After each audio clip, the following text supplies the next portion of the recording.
आवाज़ आ रही है?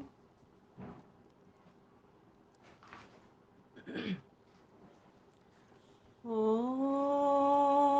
त्वं हि नः पिता वसो त्वं माता शतक्रतो बभूविथ अथा ते सुम्नमीमहे अथा ते सुम्नमीमहे ॐ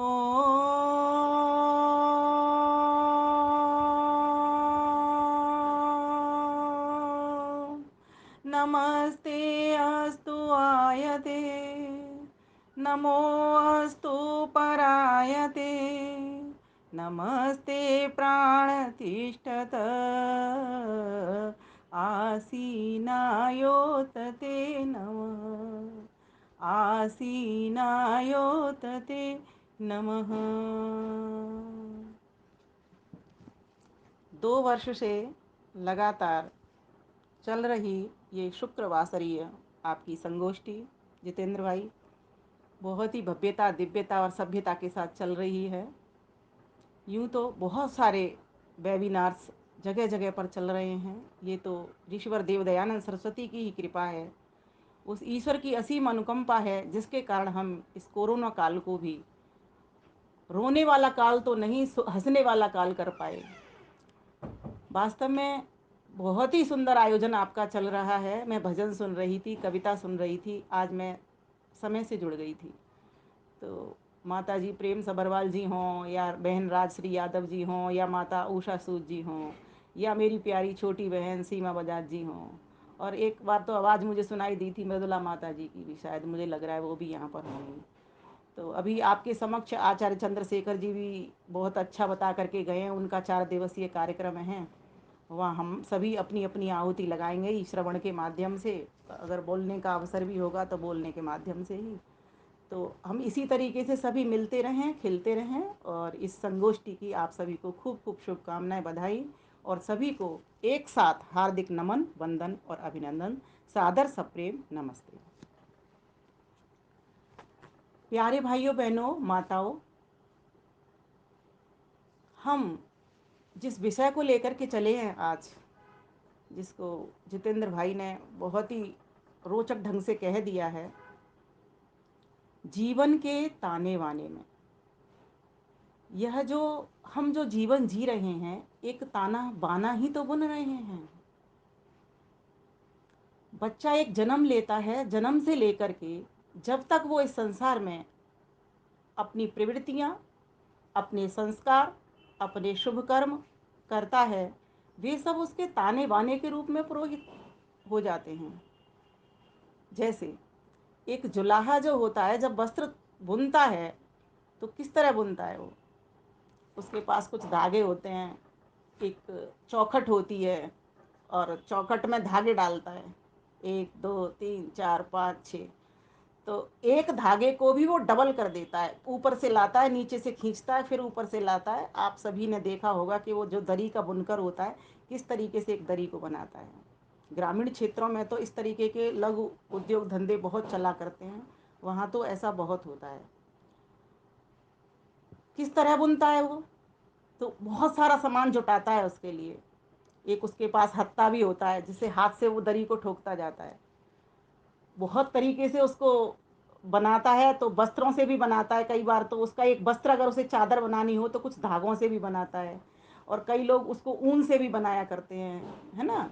जैसे जैसे कोई कोई लोग धोती को भी फाड़ करके उसको बनाया करते हैं, छोटी छोटी उसकी लकीरें बना बना करके भी उसको बनाया करते हैं, और उसमें एक तरह की बहुत सुंदर लाल हरे नीले पीले फूल भी उसमें डाल दिया करते हैं, तो एक बहुत सुंदर दरी बन करके तैयार हो जाती है।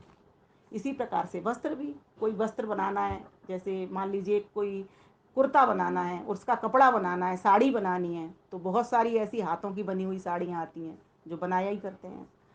तो वो कैसे बनाता है, कितनी कुशलता उसमें लगती है उसकी, कितनी वस्तुएं उसमें उसकी लगती हैं, कितना श्रम उसमें उसका लगता है। तो वेद ने क्या कहा, वेद ने कहा ये जो मनुष्य है ना, ये एक जुलाहा है, एक दरी बुनकर है, ये वस्त्र को बनाने वाला है।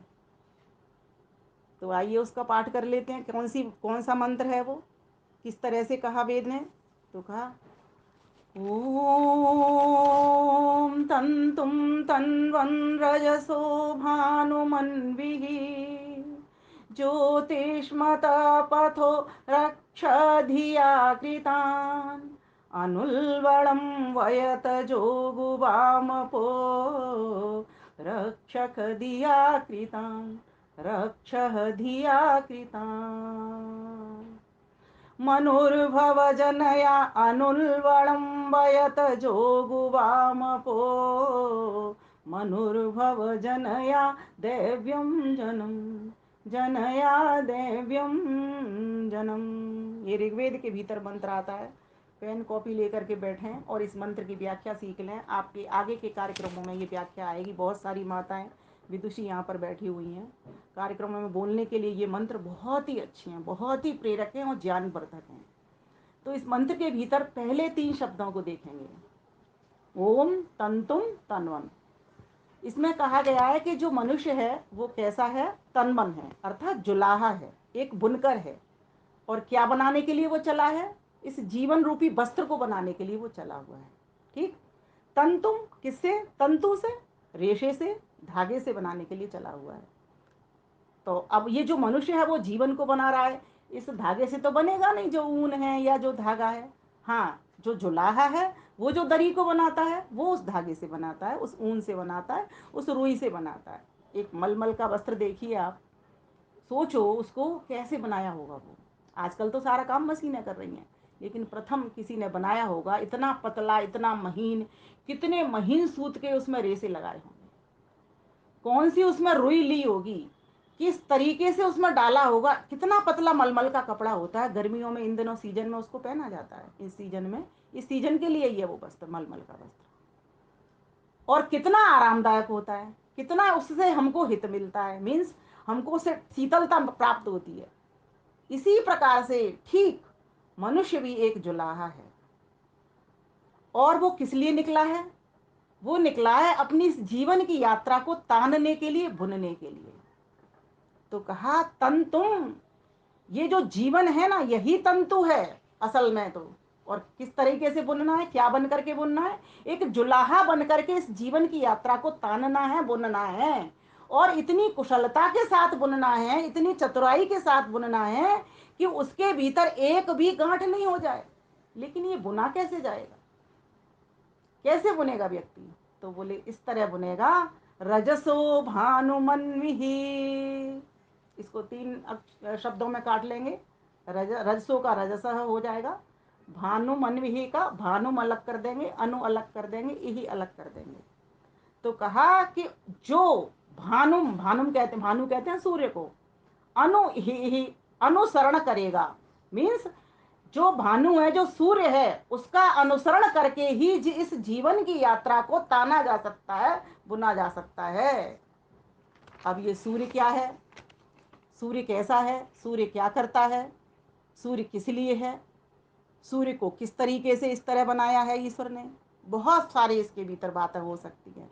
तो कहा सबसे पहला गुण जो सूर्य का, जो मुझे लगता है कि व्यक्ति को लेना चाहिए, क्या, सूर्य एक निश्चित गति के साथ में और ऊपर की ओर चढ़ता है। और जब वो ऊपर की ओर चढ़ता है तो इतना उसके भीतर प्रकाश हो जाता है, इन नंगी आंखों से उसको हम नहीं देख सकते। मनुष्य भी, जो मनुष्य है उसका जीवन मिला ही इसीलिए है, इस जीवन यात्रा को चलाने के लिए मिला ही इसीलिए है कि ये ऊंचाई को प्राप्त करे। उद्यानम ते पुरुष ना अवयनम, अर्थात हे पुरुष तू ऊपर की ओर चढ़, नव अवनयम अर्थात नीचे की ओर मत गिर। तुझे जो मनुष्य की योनि मिली है सिर्फ चढ़ने और चढ़ने के लिए मिली है, तुझे गिरने के लिए नहीं मिली। स्पष्ट आदेश दे दिया। अब एक वेद मंत्र तो यही था नावयानम वाला, उद्यानम ते पुरुष, और एक वेद मंत्र ये था। तो ऐसा होगा कैसे। तो कहा कि सूर्य का वर्ण कर ले। सूर्य को आपने देखा, एक परिधि है, एक निश्चित परिधि है, उसी परिधि के भीतर है, अपनी एक्सिस पर। मनुष्य की मानवता तभी है जब वो अपनी परिधि पर है। जैसे ही वो परिधि से हट जाता है, अपनी मनुष्यता से हट जाता है, पशुता की ओर बढ़ जाता है, वैसे ही उसका पतन निश्चित हो जाता है।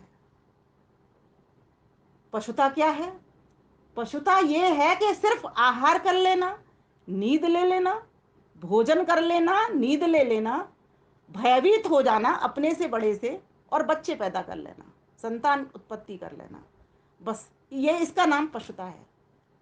हम अपना आकलन करें, क्या हम यही चार करते काम करते आए थे, आए हैं, या अभी आगे करते चले जाएंगे?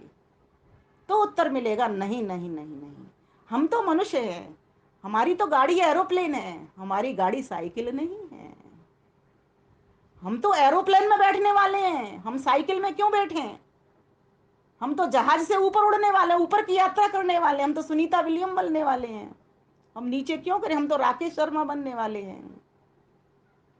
राकेश शर्मा के जो पिताजी थे वो आर्य समाज की देन थे, और जितनी भी विदुषी माताएं बैठी हैं सब आर्य समाज की देन है। ये ऋषिवर देव दयानंद सरस्वती के शिष्य हैं हम सभी।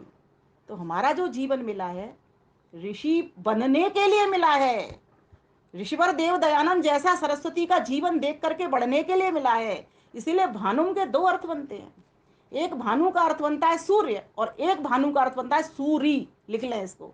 ज्ञानी, महात्मा, संत, योगी, जो स्वयं ईश्वर से प्रकाश लेकर के प्रकाशित हो चुका है, और जो अब हमारे लिए पथ प्रदर्शक बना हुआ है।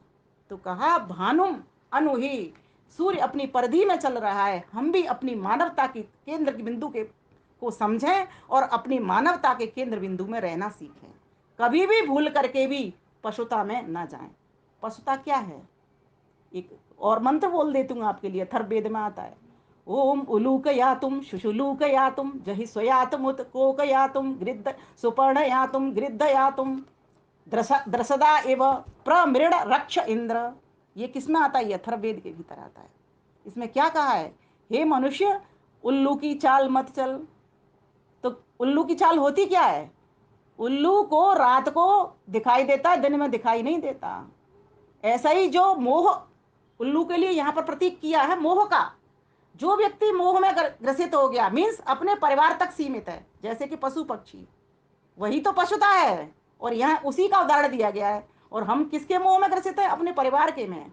बस मेरा बेटा, मेरी बेटी, मेरी बेटी पे इतरा रहे हैं, मेरे बेटे पे इतरा रहे हैं, मेरे पति पे इतरा रहे हैं, मेरी पत्नी पे इतरा रहे हैं, मेरे पुत्र पे इतरा रहे हैं, मेरी सास पे इतरा रहे हैं। मेरे सास पे तो घर कोई नहीं इतराता होगा। मेरी माँ पे इतरा रहे हैं, मेरे पिता पे। सास पे जिस दिन इतराना आ गया फिर तो देवता बन गए समझो।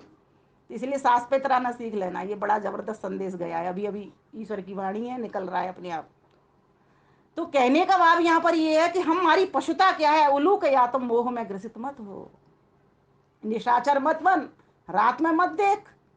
और जिसका जीवन सिर्फ अपने लिए, मैं स्वस्वामी संबंधित संसार से बना करके चला है, अपने अपने परिवार तक सीमित रहा है, बस मैं और मेरा तक सीमित रहा है, ऐसा व्यक्ति ही पशुता में जी रहा है। उसकी अर्थात परिधि हिली हुई है। मानवता की जो परिधि है ना, जैसे सूर्य की परिधि है अपनी परिधि पे, और मानवता की परिधि क्या है? मानवता से जरा सा भी ना हिल जाए। तो पशुता में चला गया तो मानवता की परिधि हिल गई। तो उल्लू की चाल मत चल। फिर क्या कहा? शुशुलू कया तुम, भेड़िए की चाल मत चल। भेड़िया कैसा होता है? द्वेषी होता है।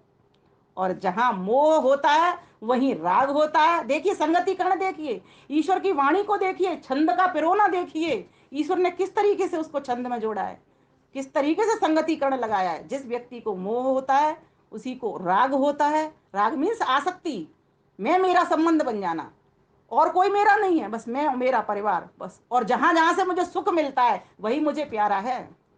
और कहते हैं फिर भेड़िया की वृत्ति मत अपना, द्वेषी मत बन। अब व्यक्ति जब जीवन यात्रा का ताना बाना बुन रहा है, अब तो अपनी परिधि पर रहेगा, तब तो वो ताना बाना उसका बढ़िया बढ़िया फूल बनेंगे, उसके डिजाइन बनेगी। अगर उसने हत्थे को चलाया, देना था तो इधर और मार दिया उधर, तो तान टूटेगी ना, गांठ लगेगी ना उन तानों में। तो सोचो वो चद्दर और वस्त्र जो जुलाहा बुन रहा है वो कैसा बनेगा? वो ठीक बनेगा? तो कहां पर उसको करगा हथकरघा लगाना है? जहां पर उसको बुना जा रहा है। एक छोड़ दिया, दो छोड़ दिए, तीन दबा दिए, चार उठा दिए, पांच दबा दिए, छह उठा दिए। किस तरीके से उस फंदे को, एक स्वेटर को, माता यहाँ पर स्वेटर की कल्पना कर सकती हैं, किस तरीके से एक स्वेटर को वीविंग की जाती है। और अगर गलत सलत कर दिया, उल्टा सीधा कर दिया तो परिधि से हिल गया। परिधि से हिलने का मतलब इतना ही है, जिसका जो कर्तव्य है, जिसका जो क्षेत्र है, जिसका जो वर्ण है, जिसका जो आश्रम है, क्या वो उस आश्रम, क्या वो उस वर्ण, क्या उस व्यवस्था के तहत अपना काम कर रहा है, या उससे हिल गया, या उससे नीचे चला गया। तो सूर्य परिधि के भीतर होता है। इस गुण को हम लें, ऊंचा चढ़ता है, ऊंचा चढ़ता है तो तेजस्वी होता है, और तेजस्वी होकर के सबको प्रकाश देता है, सबको प्रेरणा पहुंचाता है अपनी, और सबको ताप देता है। तो ताप उसका क्या काम करता है?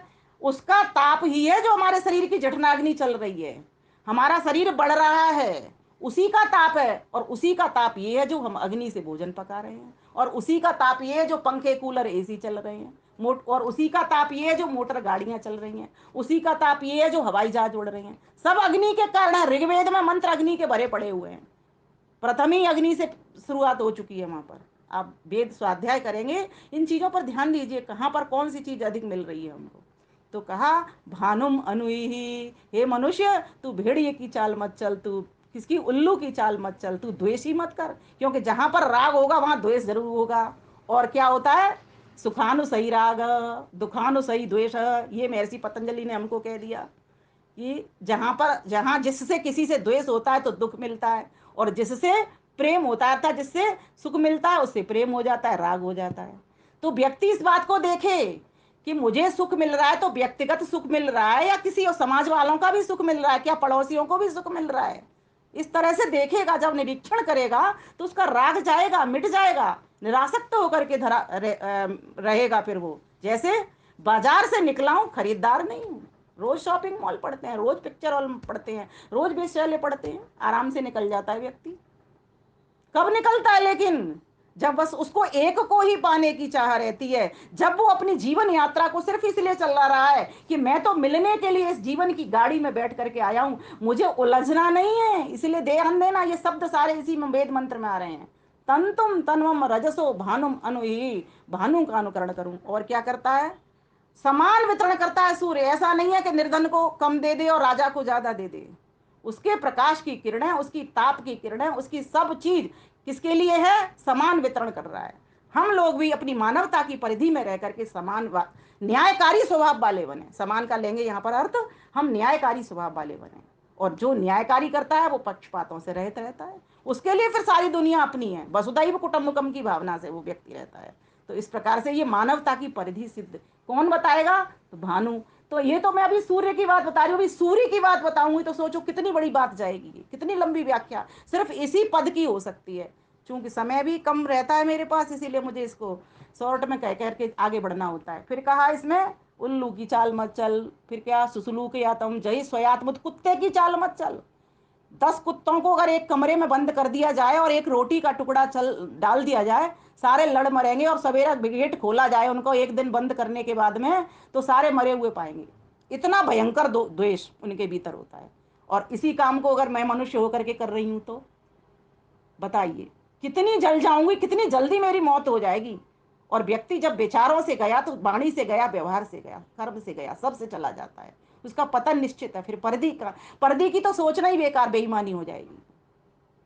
तो कहा इस कुत्ते की भी चाल को छोड़ दे, इस पशुता को छोड़ दे, तू अपनी परिधि में रह, तू मनुष्य है, मनुष्य की परिधि में रह। और इस बात को भी की भी पुष्टि की गई है, तू मनुष्य है, ये स्पष्ट कर दिया गया वेद मंत्र में। फिर आगे कहा उल्लू की चाल मत चल, भेड़िए की चाल मत चल, सुसलू के या तुम जही स्वयातमुत, कुत्ते की चाल मत चल। और कुत्ता तो फिर भी वफादार होता है। कुत्ता तो अपने मालिक को हजारों से में भी पहचान लेता है, लेकिन न उसका मालिक अपने मालिक को पहचानता है। किस बात पर तू इतराया? ये कभी बुल्ले शाह लिखते हैं इस बात को।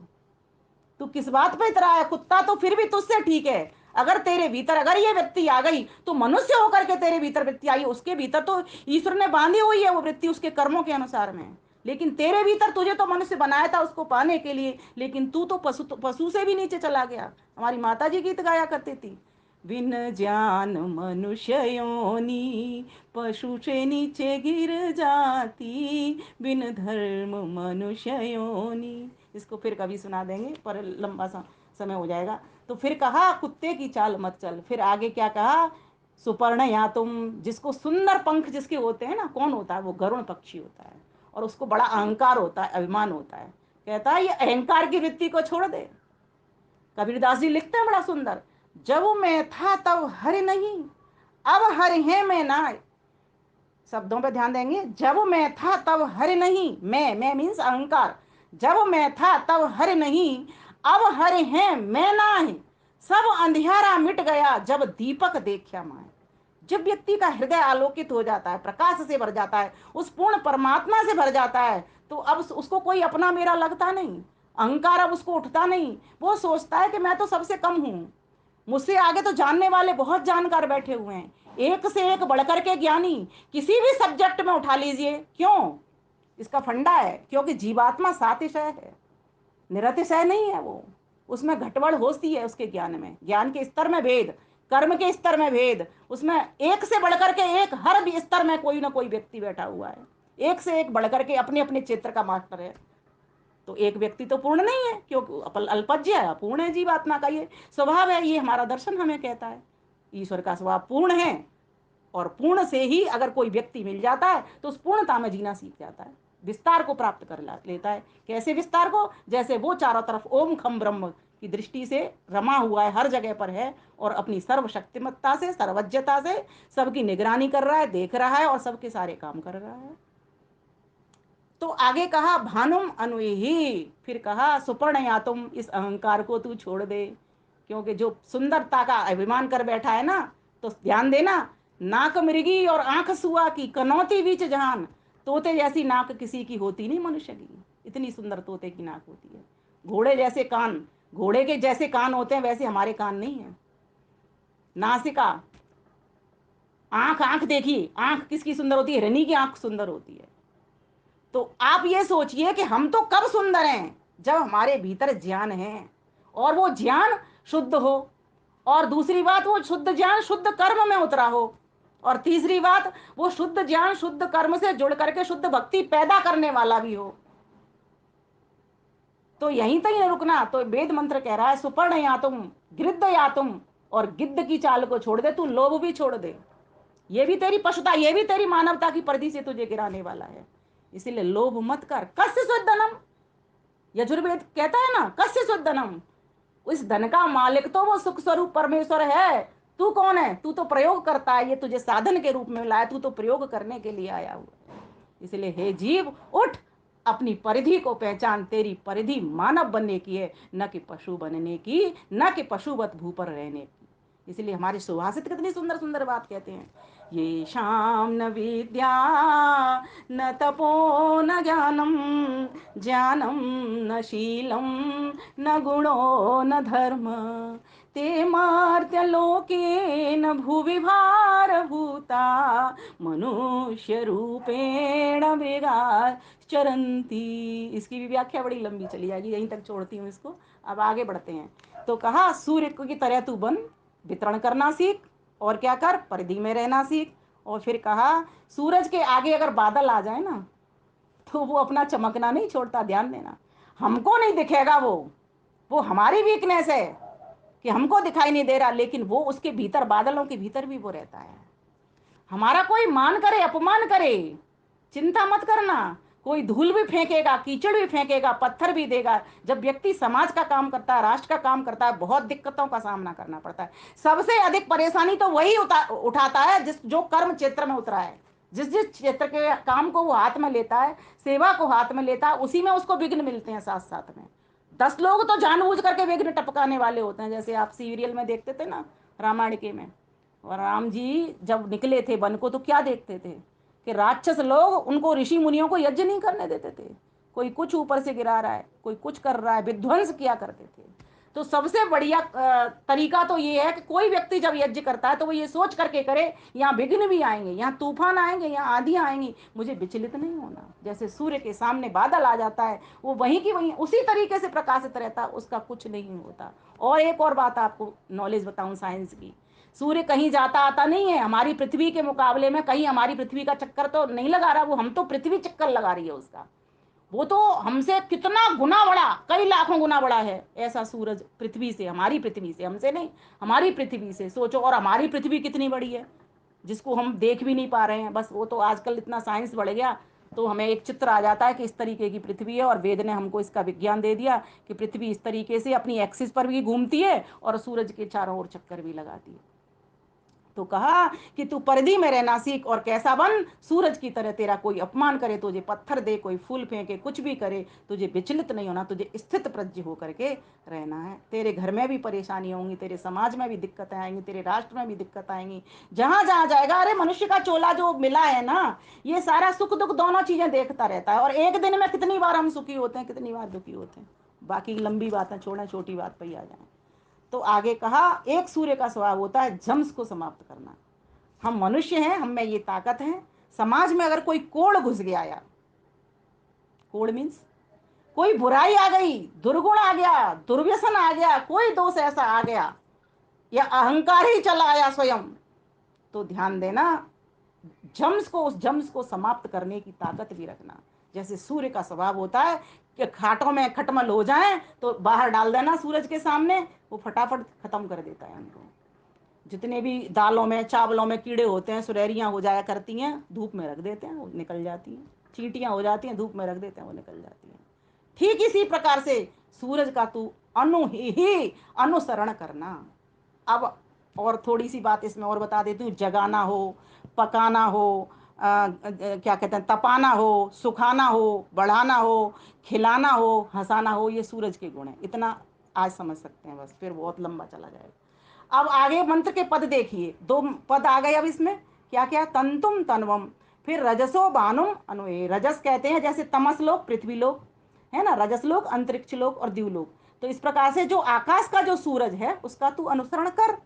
और ऐसे ही इसी प्रकार से अगर इसको दूसरे अर्थ से करेंगे, आध्यात्मिक अर्थ से, तो तू जो ज्ञानी जन है वो भी सूर्य के समान प्रकाशित हो चुके हैं उस ईश्वर के प्रकाश से, तो तू उनका अनुसरण कर ले।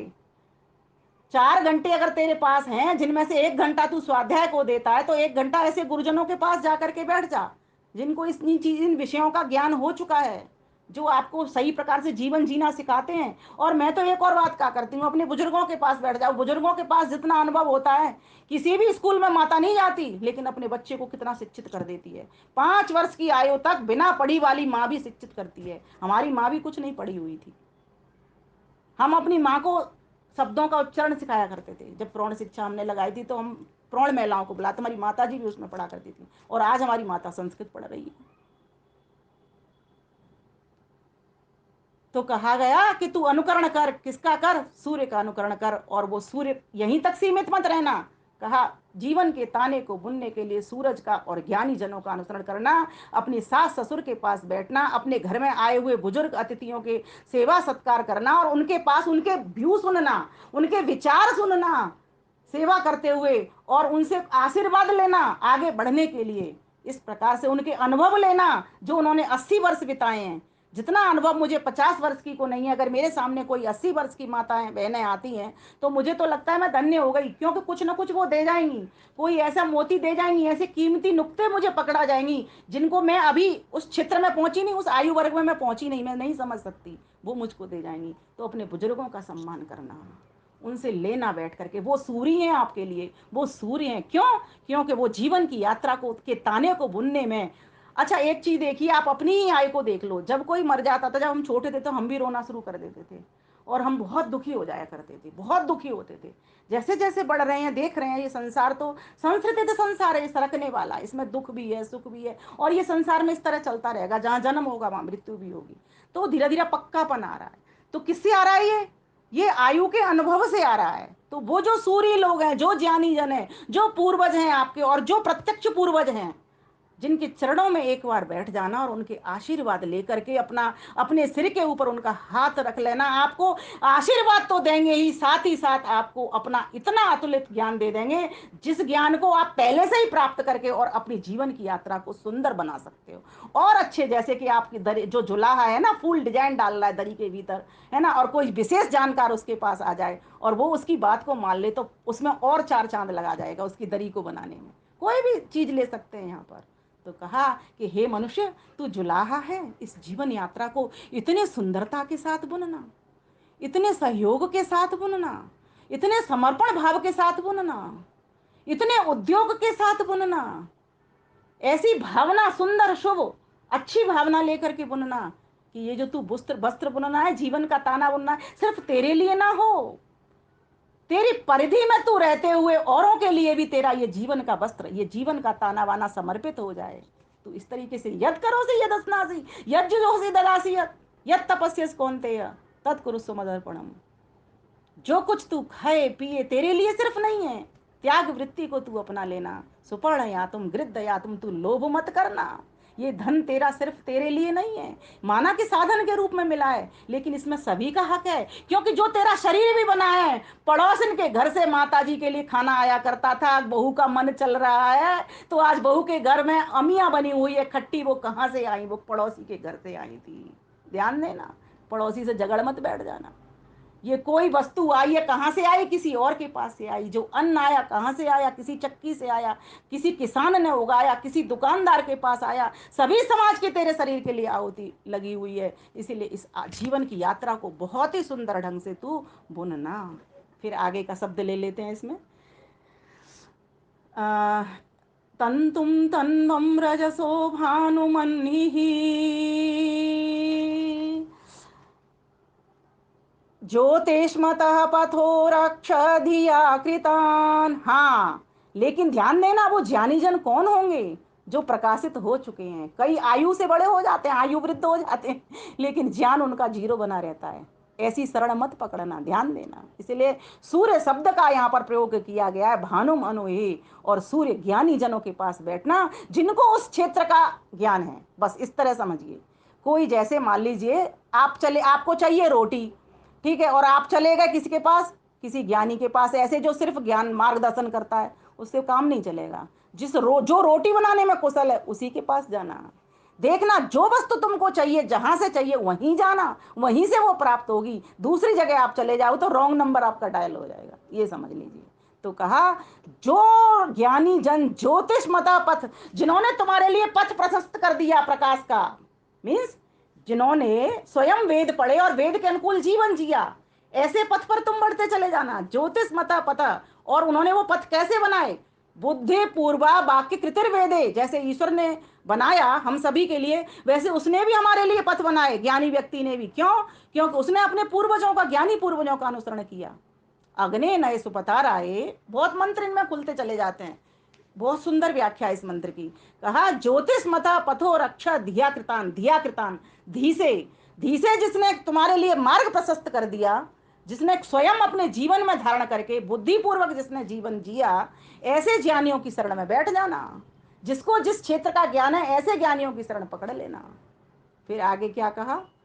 अनुलवड़म, लेकिन ध्यान रखना, उलवड़म का अर्थ होता है उलझना, और अन लग गया उसमें तो नहीं उलझना। उसमें उलझना नहीं है तुझको, बिना उलझे किसी भी समस्या में उलझो मत, समाधान की ओर बढ़ो। बहुत लोग इसी चीज को क्या करते हैं जी, वो ये नहीं करता, वो नहीं करता, वो नहीं करता। अरे उसका समाधान ढूंढना। वो नहीं करता, क्या तू करता है? क्या तूने उसको 4 फोन लगाए कि तू यज्ञ करने चल मेरे साथ? क्या तू पार्क में टहला तो तेरे मन के भीतर विचार चला कि यहाँ पर 2-4 लोग मुझे मिले, मैं ब्रह्म कुमारी की बहनों को देखा करती हूँ, किस तरीके से वो जहां पर का सत्संग चल रहा हो वहां पहुंच जाती हैं और वहां से लोगों को ले लेकर के अपने संगठन में आती हैं। ये मैं निंदात्मक नहीं कह रही, उनकी अच्छाई बता रही हूं।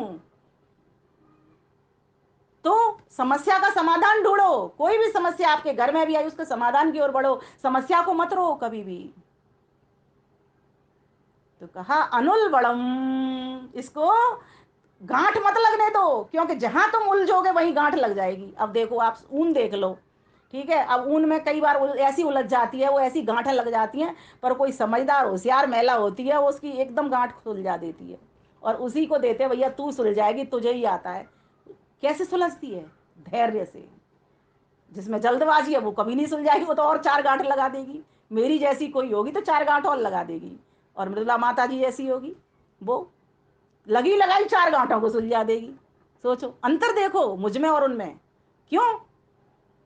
उनके पास ये विशेष ज्ञान है, उन्होंने जीवन में जीवन को जिया है, ताने वाने को बुना है। तो ऐसी माताओं के पास हम बैठना प्रारंभ करें। तो कहा, अनुल बड़म, किसी भी समस्या के पीछे मत पड़ो, समस्या के समाधान को ढूंढे। इसका हल क्या है? जो हो गया तो हो ही गया भाई, समस्या बन गई, ऊन उलझ गई तो उलझ गई। अब इसको सुलझाऊं कैसे? कौन से वो साधन चाहिए, कौन सी वो पिन चाहिए जिससे ये गांठ खुलेगी? तो कहा, जोग वाम पो। देखिए संगति कण, देखिए मैं तो ईश्वर के ज्ञान के लिए नमन हो जाती हूँ बार बार। कवि बन जाओ, ज्ञानी बन जाओ, विद्वान बन जाओ, वही कुछ विशेष ज्ञान तुम भी ले लो, तब तुम्हारी ऊंद सुलझेगी। ऐसे नहीं सुलझेगी। जीवन में कितनी समस्याएं आती हैं। एक चतुर व्यक्ति तो उसमें भी हंस हंस के निकल जाता है। हमारे जितेंद्र भाई तो कितनी समस्या में रहते हुए भी हंस हंस के सारा काम कर डालते हैं।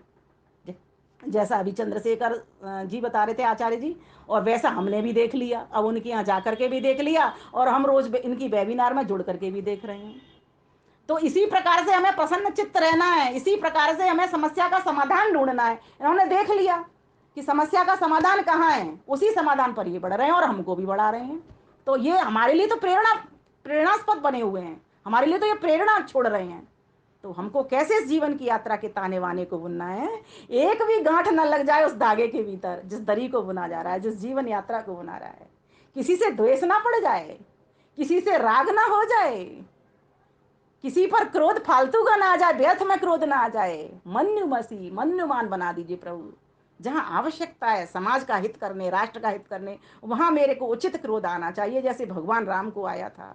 जब समुद्र देव जो वहां के आयोजक थे, किसके, जो समुद्र था राम सेतु, उसके जो आयोजक थे, जिनके अंडर में था, जो मैनेजर थे, उन्होंने मना कर दिया कि मैं यहाँ से निकलने नहीं दूंगा, है ना, ये सब राजनीति है। तो राम जी ने उनको भय दिखाया, भय दिखाया तो तैयार हो गए वो, और उनको कौज भी बताया, कारण भी बताया कि मैं इसलिए जाता हूँ कि मैं श्रीलंका पहुँचना चाहता हूँ, तो मुझे ये रास्ता दिया जाए। तो समुद्र देव ने उनको रास्ता दे दिया। तो मैंने यहाँ पर आपकी भ्रांति भी मिटा दी और वो प्रेरणा भी छोड़ दी। अब देखिए, अब आगे बढ़ते हैं। फिर कहा, कवियों, विद्वानों, ज्ञानियों जैसी समझ पैदा कर ले तो तेरे जीवन में समस्याओं को तुझे सुलझाना आ जाएगा। और एक और बात ध्यान देना, जितने भी महान पुरुष होते हैं अपनी समस्या को तो छोड़ देते हैं, उसका तो रोना रोते नहीं, लेकिन औरों की समस्या अपने ऊपर लाद लेते हैं। जो समाज सेवा होती है ना, उसमें क्या होता है, औरों की समस्या ही तो लाद के चलता है व्यक्ति, कि भाई देखो ये सारे लोग दुखी हैं, मैं अकेला जाकर के अगर किसी प्रकार की इनकी सहायता कर सकता हूँ, सहयोग कर सकता हूँ, तो मैं कुछ उद्यम करूं, कुछ सेवा दूं इनको, जिससे ये भी बढ़े, क्योंकि सब प्रभु के अमृत पुत्र हैं। तो ज्ञानी बनिए, इसके लिए विशेष ज्ञान को लेने वाले बनिए और हाथों में सेवा लीजिए। ये चारों वर्ण हर किसी के पास हैं। ये मस्तिष्क, ये हाथ, ये पेट और ये पैर, हम सभी के पास चारों वर्ण हैं। लेकिन हमको एक एक विशेषता के कारण उस वर्ण का आकलन कर दिया जाता है। जैसे किसी के पास ज्ञान अधिक है तो ब्राह्मण कह दिया जाता है, रक्षा का भाव अधिक है तो क्षत्रिय कह दिया जाता है, पेट कोई भरता है किसी का तो उसको वैश्य कह दिया जाता है या व्यापार करता है ना, और यह सेवा अधिक देता है उसको शूद्र कह दिया जाता है। हम सभी को परमात्मा ने चारों वर्णों की योग्यता दी है। भगवान कृष्ण के भीतर ये चारों वर्ण प्रतिष्ठित थे। इसीलिए उन्होंने कहा था ना, गीता का उन्होंने ज्ञान दिया कैसे, ब्राह्मण बन करके और क्षत्रिय बन करके दुष्टों का दलन कर दिया, सफाया कर दिया। देखो कितने दुष्ट नंबर से बचपन से लेकर के कितने मारते ही चले गए लाइन लगा करके, ये सब आपको पता है। और आगे चलेंगे तो फिर और आगे देखेंगे, वैश्य बन करके क्या किया उन्होंने, गौ पालन किया, और शूद्र बन करके राजसु युद्ध में युधिष्ठिर जी के यहाँ पर चरण पादुकाएं भी धोई, चप्पलों को करीने से लगाया। आज चप्पलें कैसी व्यवस्थित, आर्य समाज के कार्यक्रमों में जाइए। एक आप सभी को निवेदन यहाँ पर मैं करना चाहती हूँ, जब भी आप आर्य समाज के कार्यक्रमों में जाएंगे सबसे पहले चप्पलों का अनुशासन करना प्रारंभ करेंगे।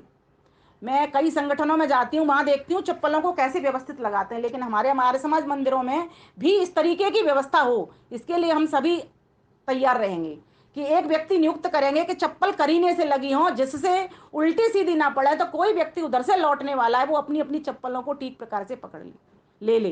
कई जगहों पर तो वो होती हैं जिनके भीतर रख देते हैं रैक्स के भीतर, वो तो ठीक है। जहां नहीं है वहां क्या करें, वहां इस तरीके से उल्टी सीधी चप्पल ना तो छोड़ें, ठीक है, और अगर टूट पड़ी हुई है तो उनको संभाल दें। तो ये सेवा है। और सरदार लोगों में बहुत सेवा है इसकी, हाथों में से लेते हैं और हाथों में ही पहना करके दे देते हैं। तो हमको ये अच्छी अच्छी चीजें जहां जहां से मिलती हैं वहां वहां से अपने जीवन में, यही तो जीवन का ताना बोना बुनना है। और जीवन का ताना क्या है, फिर आगे कहा, इसको उलझन से, मेरी उलझन सुलझाओ भगवन, तेरे बिन हमरा कौन नहीं, हे पालनहारे। ऐसा गीत सोचो क्या कह दिया उन्होंने, हे पालनहारे मेरी उलझन सुलझाओ। भगवान तो स्वयं आएंगे नहीं, उन्होंने बुद्धि दे दी सुलझन सुलझाने के लिए। कहा तू सुलझा, मैं तेरे साथ हूं, एक बोरी है सामान की भरी हुई, एक व्यक्ति उसको उठा नहीं रहा, लोगों से कह रहा है कि मुझे उठवा दो, इसको मेरी पीठ पे उठवा दो, कोई नहीं आएगा। और जैसे ही वो अपना हाथ उस बोरी पे लगा देता है, 10 लोग तैयार हो जाते हैं, इस बेचारे से उठ नहीं रही है तो मैं इसकी सहायता कर दूंगा। इस तरह से ईश्वर उलझन हमारी जो उलझी हुई उलझन है उनको सुलझाता है। तो हम किससे सीखेंगे? जिन महापुरुषों ने इन समस्याओं के समाधान खोजे हैं, ऐसे विद्वान कवियों ज्ञानियों के पास बैठेंगे और उनसे इस प्रेरणा को प्राप्त करेंगे। फिर अब आगे क्या कहा? इसको कर कौन सकता है? तो कहा मनोर्भव, मनुष्य बन। पशु पक्षी तो नहीं कर सकता। कोई उलझन अगर उसके सामने रख दी जाए कि तू सुलझा दे, उसको अगर एक ऊन का पिंडा रख दिया जाए और उसमें 2-4 गांठ लगाए तो गांठ खोल दे, वो तो नहीं खोल सकता। तो कौन करेगा? मनुष्य करेगा। इसीलिए मनुष्य को कह दिया मनोर्भव। तू मनुष्य है तो मनुष्य इवन अकल से, शकल से तो सारे मनुष्य हैं, लेकिन अकल से तो कोई कोई मनुष्य होता है। मन और बुद्धि मत्वा कर्माण सिद्ध्यति, मनन करते हुए, बुद्धि पूर्वक निर्णय लेते हुए तू इस संसार के ताने बाने को बना। जो जुलाहा बुद्धि पूर्वक उसमें फूल डिजाइन रंग डालता है, कहाँ कहाँ पर कितने फूल पड़ेंगे कितने नहीं पड़ेंगे, वही जुलाहा सुंदर वस्त्र बुन देता है, वही वही जुलाहा सुंदर दरी दरी बुन देता है। इसी प्रकार से धिया कृतान, बुद्धि पूर्वक तू इस ताने वाने को, जीवन यात्रा के ताने वाने को बुन। फिर आगे कहा तूने तो बुन लिया, बड़ी अच्छी बात है भाई, तू तो बढ़िया बन गया, तेरा तो सब जगह नाम हो रहा है, लेकिन तूने कुछ और भी किया। तो देखो आगे का शब्द संगति परक, जनया दैव्यम जनम अपनी संतान पैदा कर दे, संतान को दे दे, और जनता उठा, जनता को जगा, जनता को बना, वही तेरी संतान होंगी।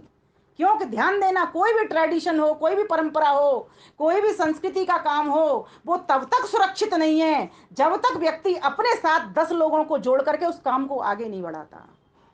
आप यज्ञ करते हो बहुत अच्छी बात है, आप सेवा करते हो बहुत अच्छी बात है, लेकिन क्या आपने औरों को सेवा सिखाई? क्या आपने अपने काम को का विस्तार किया? आप धन में स्वयं तो बढ़ना चाहते हो, क्या आपने निर्धनों को ऊपर उठाया? आप व्यापार में स्वयं तो बढ़ना चाहते हो, लेकिन क्या आप चाहते हो कि निर्धन वर्ग भी ऊपर उठे? किसी भी क्षेत्र में इस बात को घटाते चले जाना।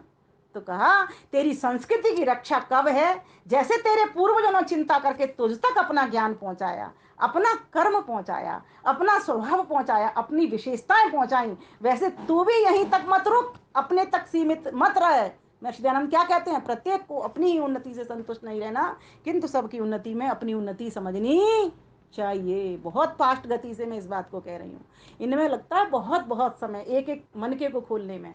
तो कहा कि कैसा बन? संतान पैदा कर, और कैसी कर? ऐसे ही मत कर देना चूहे छछूंदर। दैव्यम, दिव्य गुणों से युक्त संतान पैदा कर, लेकिन वही तो करेगा जो स्वयं देवता है।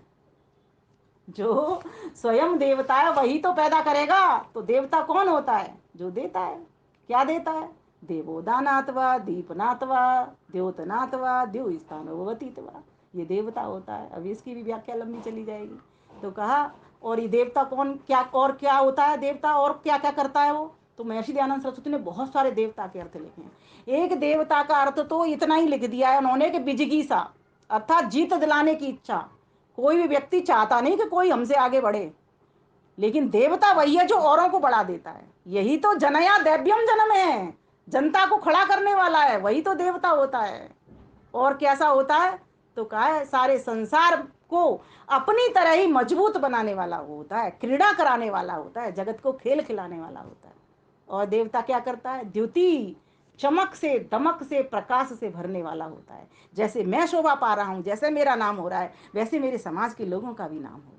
भाई वो भी तो मनुष्य हैं, वही तो प्रभु के अमृत पुत्र हैं। हम रोज प्रार्थना करते हैं, प्रभु आपके सब अमृत पुत्र पुत्रियां आपसे याचना करते हैं, प्रार्थना करते हैं, प्रभु सबकी रक्षा करना, सबका भला करना। रोज बोलते हैं ना सर्वे भवन्तु सुखिनः सर्वे सन्तु निरामया। तो जब रोज बोलते हैं तो हमारे जीवन में आएगी कि वो कैसे बढ़ाएगा? हम ही तो उसने निमित्त बना दिए अपना स्वरूप दे करके। हमें हाथ दिए, इंद्रियां दी कि तुम बढ़ो और बढ़ाओ, यजमानों को बढ़ाओ। इसका मतलब क्या है? यजमानम च वर्धय। कैसे कैसे? आयु प्राणम प्रजाम पशुम कीर्तिम यजमानम च वर्धय। आयु से, पशुओं से, कीर्ति से, यश से, सबसे बढ़ाना है। सिर्फ ऐसा कर देना, हाथ कर देना, आयुष्मान बाबू, इतने से तो काम चलेगा नहीं ना। आयु बढ़ गई उसकी, उसकी में कीर्ति नहीं हुई, उसका कोई नाम नहीं हुआ, वो किसी क्षेत्र में बढ़ा नहीं, तो लाभ क्या है, उसका फायदा क्या है। तो कहा कि तू देवता बन जा और अमोद आनंद कराने वाला बन, सुख बढ़ाने वाला बन सबको। जैसे तू अपने लिए सुख चाहता है, जैसा व्यवहार सुख का अपने साथ चाहता है, वैसे औरों को भी दिया कर। और मद अहंकार का नाश अपना कर और संसार का भी करवा। और व्यक्ति जब विनम्र हो जाता है, अहंकार उसका दूर दूर चला जाता है, तो ऐसा व्यक्ति का प्रभाव भी दूर तक जाता है। जो व्यक्ति स्वयं अहंकार में होता है, मैं बड़ा, मैं बड़ा, मैं बड़ा, जैसे रावण को हुआ नाश को प्राप्त हो गया, राम जी को नहीं हुआ विजय मिल गई। इसी प्रकार से कंस को हुआ नाश हो गया, कृष्ण को नहीं तो कृष्ण जीत गए, विजय मिल गई, पांडवों को विजय करा दी उन्होंने। तो जहां जहां अहंकार आ जाता है वहीं वहीं गड़बड़ हो जाती है। इसीलिए ये अहंकार का नाश कौन करता है, देवता जो देता है। जो दे रहा है वो क्या समझ के देता है, एक बात और ध्यान दीजिए, अहंकार का नाश कैसे होता है, जो दे रहा है वो ये सोचता है मेरा कुछ है ही नहीं। वो देने के बाद में भी वो ये नहीं रखता कि मैं दे रहा हूं, वो ईश्वर दे रहा है और उसकी वस्तु मैं आप तक पहुंचा रहा हूं मैं, क्योंकि उसने अपने आप को सही संबंध अपना समझ लिया कि मैं तो प्रयोग करता हूं, मैं स्वामी नहीं हूं। स्वामी तो एक वही है, कस्य सिद्धनम, सुख स्वरूप परमात्मा, जिसका सारा संसार ही पूरा धन है, और वही अनमोल धन मुझको पाना है। पायो जी मैं तो राम रतन धन पायो, वही मुझे ईश्वर धन पाना है मुझे। और उसी के लिए मनुष्य की गाड़ी बोली है, मिली है। लेकिन वो गाड़ी से तब पहुंच सकते हैं ना जब हवाई जहाज की यात्रा में बैठ गए हम करने के लिए। लेकिन हवाई जहाज का जो पायलट है, और उस पायलट को गंतव्य स्थान का पता नहीं है, इधर घूम रहा है इधर घूम रहा है, चक्कर लगाता रहेगा। हम भी तो 84 के चक्कर में लगा रहे हैं, हमने कौन सा किला तोड़ लिया। पहले भी जाने कितने चक्कर लगाए, कितनी माताओं के यहाँ चल पिए, और आज भी, और उसी सुख में उसी दुख में, उसी सुख में दुख में, इसी में लगे रहते हैं पूरा टाइम, इसी में, तेरी में मेरी में, निंदा में चोली में, उसने ये किया उसने ये किया। कोई हमने एक काम ऐसा किया कि जिससे मेरा प्रभु मुझसे खुश रहे, और वो वैसे खुश दुखी सुखी दुखी होता नहीं, रहता है वो इन सब चीज़ों क्लेशों से। लेकिन हमारी अनुभूति में तो इस तरीके का हो कि हम स्वयं प्रसन्न हो सकें किसी काम को करके। किसी को पानी पिला करके कितनी खुशी मिलती है, किसी को भोजन करा के कितनी खुशी मिलती है, किसी को उठा करके कितनी, किसी बच्चे की फीस भर करके गुरुकुल में कितनी खुशी मिलती है, किसी यज्ञ में 5 किलो घी दे करके कितनी खुशी मिलती है। जब हमारे बच्चों के कोई कार्य होते हैं तो हम देते हैं ना मंदिरों में दान, क्यों देते हैं, खुशी मिलती है उससे, हमें लगता है हमारा बच्चा आगे बढ़ेगा। लेकिन ये तो अपना स्वार्थ है। लेकिन ऐसा क्या किसी पड़ोसी का बच्चा आगे बढ़े और आप घी का दान करके आते हो। ये सात्विक वृत्ति जिस किसी को करनी आ गई, वही तो ईश्वर को पाने का अधिकारी है, ध्यान देना। तो इसी ताने वाने की बुनने की वेद आज्ञा दे रहा है कि हे जीव, तू ऐसा ताना वाना बुन, अपनी परिधि में रहना सीख। तू मनुष्य है, तुझे मैंने मनुष्य की योनि प्रदान की है, इसीलिए अपने पूर्वजों का अनुसरण कर, जो ज्ञानी हैं, महात्मा है, जिस तरीके से उन्होंने अपनी जीवन की चादर को बुना, ऐसी तू अपनी जीवन की चादर को बुनने वाला बन।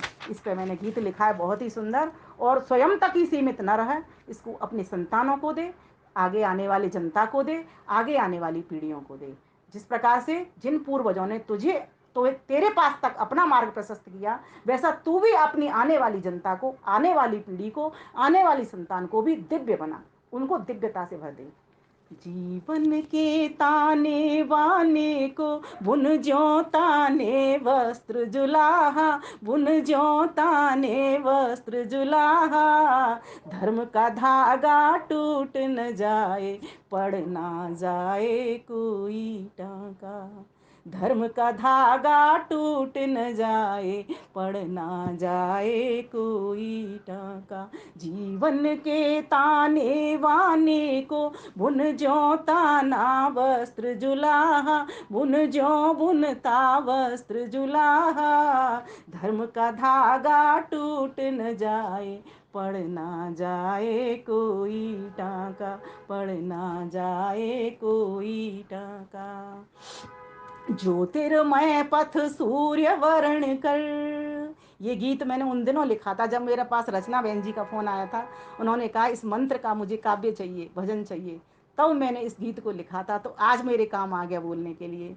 ज्योतिर्मय पथ सूर्य वर्ण कर, देख चाल कैसे चलता, देख चाल कैसे चलता। होके प्रकाशित ऋषि मुनियों से, धन्य वही आगे बढ़ता, धन्य वही आगे बढ़ता।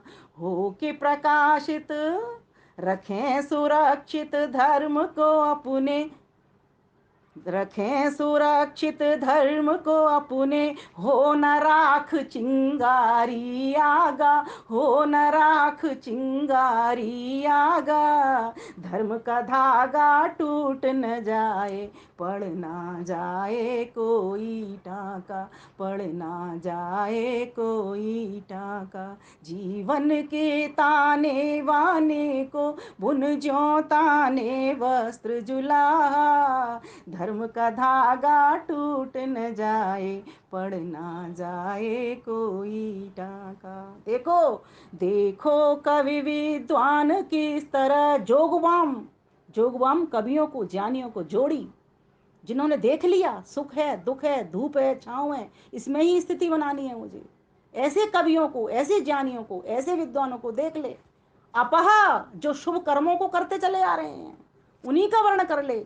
देखो कवि विद्वान किस तरह जानी वन सुंदर पथ बढ़ते, जानी वन सुंदर पथ बढ़ते। मनशील हो बुद्धि पूर्वक, दिया कृतान, मननशील हो बुद्धि पूर्वक, संतति जन आदर्श प्रसरते, संतति जन आदर्श प्रसरते। जन तू भी संतान सुगढ़ दिव्य, जन तू भी संतान सुगढ़ दिव्य, जिससे सुरक्षित धर्म हो आगा, जिससे सुरक्षित धर्म हो आगा। धर्म का धागा टूट न जाए, रुक ना जाए वहीं की वहीं, या उसमें गांठ ना पड़ जाए। धर्म का धागा टूट न जाए, पड़ ना जाए कोई टाका। जीवन के ताने वाने को बुन ज्यों ताने वस्त्र जुलाहा, धर्म का धागा टूट न जाए, पड़ ना जाए कोई टाका। देख देख, एक बार सूरज को देखा करो, सूरज को जल चढ़ाते हो उसके पीछे उद्देश्य यही था। एक बार देखो उसको, निहारो तो सही कैसे अपनी आभा से चमक रहा है। देख सूर्य कैसे प्रतिपल जलता चलता और चमक के बढ़ता, जलता जलता चलता और चमक के बढ़ता। उच्च से उच्चतम की स्थिति पर पहुंच स्वरूप पूर्ववत रखता। जैसा वो लाल सुबह था, वैसा ही लाल वो शाम को भी रहता है, वहां भी निराशा नहीं है। आशावादी सकारात्मक दृष्टिकोण के साथ चलना प्रारंभ कर दे तू, तेरी जीवन की यात्रा सुंदर बन जाएगी, तेरा ताना बाना सुंदर हो जाएगा, तेरी दरी बहुत सुंदर बन जाएगी, तेरा वस्त्र बहुत सुंदर बन जाएगा। उच्च से उच्च की स्थिति पर पहुँच स्वरूप पूर्ववत रखता। जैसा रंग आदि में उसका, वही विमल पश्चात ये आहा, वही विमल पश्चात ये आहा। धर्म का धागा टूट न जाए, पड़ ना जाए कोई टाका। धर्म का धागा टूट न जाए, पड़ ना जाए कोई टाका। जीवन के ताने वाने को, जीवन के ताने वाने को बुन ज्यों बुनता वस्त्र जुलाहा, बुन ज्यों बनता वस्त्र जुलाहा। धर्म का धागा टूट न जाए, पड़ ना जाए कोई टाका। धर्म का धागा, धर्म का धागा टूट न जाए, पड़ ना जाए कोई टाका, पड़ ना जाए कोई टाका।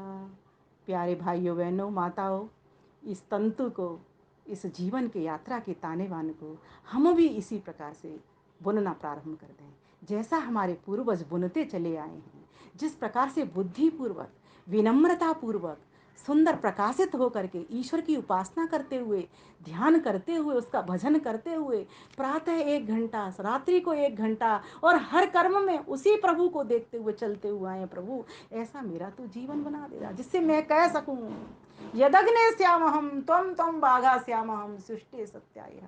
हे प्रभु तेरा वरदान ये सफल हो जाए, मैं तेरे लिए हूं तू मेरे लिए है, हम दोनों एक दूसरे से मिलन कर जाएं और तेरे परमानंद को प्राप्त कर जाएं, तो ये मानव का जीवन धन्य हो जाए। लेकिन चलना तो परिधि में पड़ेगा, और परिधि के लिए प्रार्थना और पुरुषार्थ दोनों करने पड़ेंगे। इसलिए 5 शब्दों को मैं दोहराया करती हूँ, सभी सहयोगी बने, उद्योगी बने, निरोगी बने, योगी बने। इस प्रकार से बनते हुए उस परम पिता परमेश्वर को पाने वाले योगी बने। तो आज के लिए इतना ही। आप सभी का बहुत बहुत धन्यवाद। इतनी शांतिपूर्वक, इतनी श्रद्धापूर्वक धैर्य को धारण करते हुए, और आपने मुझे थोड़ा सा श्रवण किया, चर्चा हुई हमारे साथ में आपकी। आपका ही तो ज्ञान है, माताओं का ही तो ज्ञान है, माताओं से ही लिया है, और माताओं के समक्ष इसलिए परोस दिया है कि परीक्षा में वो पास कर देंगी। आप सभी का धन्यवाद। नमस्ते। जितेंद्र भाई, बहुत बहुत आपको भी धन्यवाद और साधुवाद।